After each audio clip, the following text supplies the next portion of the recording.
Mas não é só isso que as publicações mais recentes escolhem deixar de fora ao contar a própria história.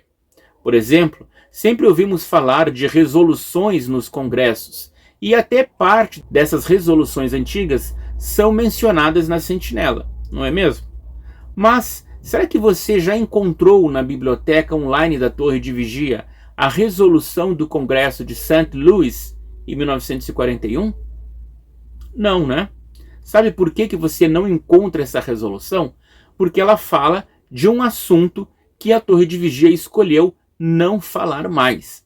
Olin Moyle, sim, o advogado que deu grande dor de cabeça ao Rutherford por querer que as coisas fossem diferentes em Betel.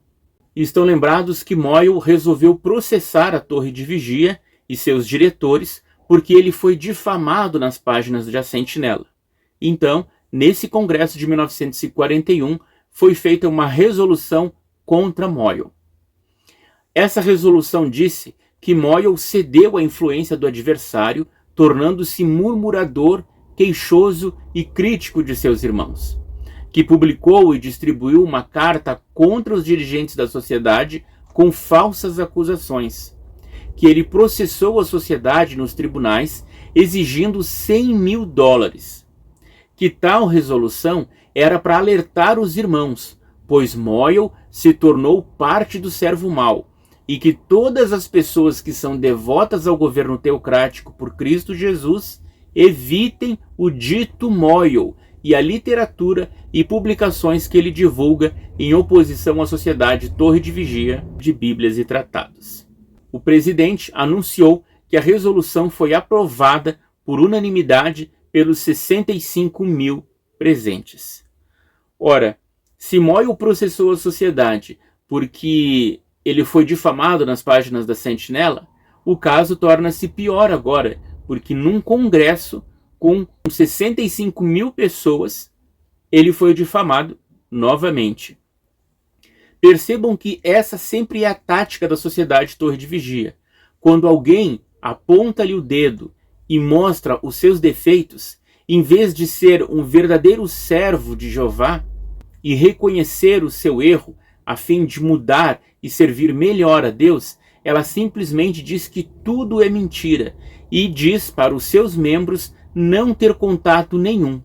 Ora, Moyle havia deixado a sua cidade junto com sua família para residir em Betel e assim defender os casos da sociedade Torre de Vigia que envolviam jovens que não cantavam o hino e nem saudavam a bandeira. Tá tudo lá, gente, naquele vídeo. Ainda tem poucas visualizações, por isso creio que nem todo mundo viu. Assista ao vídeo que eu fiz sobre a carta que Olin Moyle mandou para Rutherford. Ali você vai ver a maneira como ele declarou e quais eram os problemas que ocorriam lá em Betel. Os detalhes dos discursos de Rutherford neste congresso estão registrados na Sentinela de 15 de setembro de 1941, as páginas 285 a 288. Então, eu vou deixar aqui embaixo essa Sentinela, vocês vão lá, confiram o que está escrito, porque tem detalhes muito importantes. É justamente no fim da página 285 que se menciona como surgiu a resolução contra Moyle. Ali diz que antes dessa resolução ser lida à assistência, ela foi apresentada a Rutherford por E.D. O'Reilly. Quem era esse homem? A Sentinela diz: um ex-oficial do Exército dos Estados Unidos apareceu na plataforma, pediu e teve concedido o privilégio de apresentar uma resolução referente a um tal de Moyle. Percebam, Moyle deixou toda a sua vida para se dedicar aos casos em Betel. Todo mundo conhecia ele como o principal advogado da sociedade. E agora ele é chamado de um tal de Moyle. Neste congresso, Rutherford também identificou quem era o Rei do Norte como a potência dominante totalitária representada pelo eixo. Ou seja, o Rei do Norte era composto principalmente pela Alemanha, mas fazia parte também o Japão e a Itália. E o Rei do Sul era representado pela Comunidade Britânica de Nações e Nações Aliadas, ou seja, o Reino Unido, os Estados Unidos, a União Soviética e a China. A matéria na Sentinela, 15 de setembro de 41, continua. O cumprimento hoje da profecia de Daniel significa que o fim dos dias chegou, e o que prova que podemos esperar com confiança que Daniel, o profeta de Deus, em breve estará entre os povos desta terra, e muitos o verão e se alegrarão. E o pessoal aplaudiu.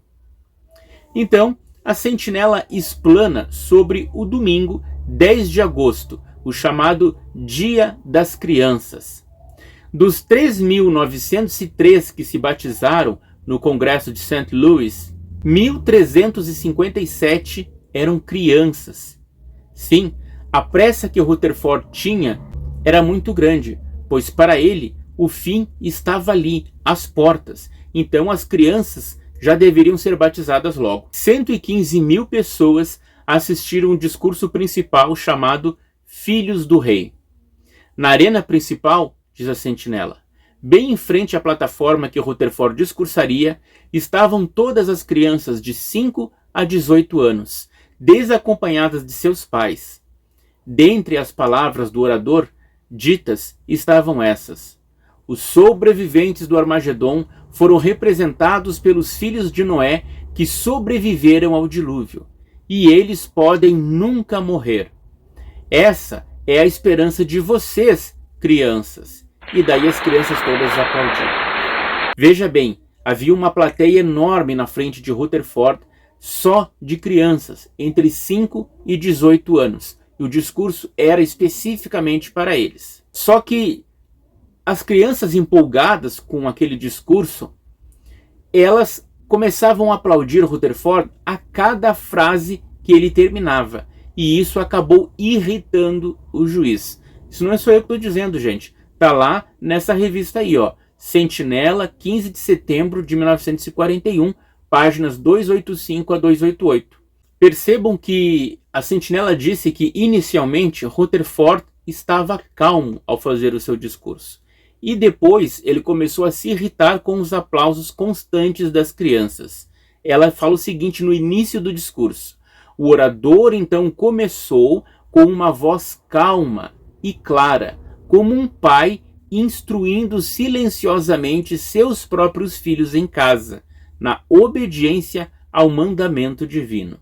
Rutherford começa então a falar. Provavelmente alguns de vocês estão ouvindo. Aí o pessoal aplaudiu. Parem, diz Rutherford. Mais aplausos. Parem de bajular um homem e bajulem um rei. E a criançada, aplausos. Parem de se comportar como idiotas e vistam-se como homens. E a criançada aplaudiu de novo. Vejam, gente. A Sentinela diz que ele começou com voz calma, como um pai instruindo os filhos. E ele passou a se irritar porque as crianças estavam aplaudindo Rutherford a cada frase. Chamou eles de bajuladores e de idiotas, na frente de todo mundo, na frente dos seus pais. O que você teria feito se o presidente da Sociedade Torre de Vigia falasse isso de seu filho? Simplesmente diria que Jeová é que sabe, que o presidente estava certo, ou retiraria o seu filho daquele local? Mas os aplausos prosseguiram, e a cada frase concluída por Rutherford. Afinal, o que a sua jovem assistência ingênua via nele era um líder visível, e não o rei invisível do reino imaginário proclamado pela organização. Focando então no casamento que os membros da grande multidão deveriam adiar para depois do Armagedon, o juiz, por 4 dias, destila a sua conhecida misoginia. Ele falou o seguinte nesse discurso: no reino, a grande multidão buscará a orientação do Senhor para escolher um cônjuge para cada um. Por que então um homem que tem diante de si a perspectiva de ser um da grande multidão agora se amarra a uma pilha de ossos e uma mecha de cabelo? Percebam, Rutherford, na sua ânsia pelo fim, ele não queria que as pessoas jovens se casassem, e aqueles que haviam se casado que não tivessem relações sexuais. Afinal de contas, o Armagedon já estava ali. Pelo raciocínio dele, por que um homem que poderia ser da grande multidão se amarraria a uma mulher, a qual ele chamou pilha de ossos e mecha de cabelo? Diga-me, minha amiga, minha irmã, que está assistindo a esse vídeo, como você se sentiria depois de ouvir Rutherford falar que os seus filhos eram idiotas porque estavam aplaudindo ele sem parar, e depois ele chamasse as mulheres de pilha de ossos e mecha de cabelo? Como você se sentiria? Acha que isso era de fato orientação de Deus? Mas a sua assistência, sem raciocínio para avaliar aquelas palavras e formular uma crítica, a multidão simplesmente aplaudiu. Então, palavras oportunas foram dirigidas aos pais das crianças, especialmente aqueles que mandam seus filhos para aqueles filmes diabólicos para aprenderem todas as coisas perversas. Aqui a Sentinela está relatando o discurso de Rutherford referente a filmes que idolatravam a religião. Os pais devem ensinar seus filhos sobre a teocracia. Não falhem nisso, dizia Rutherford.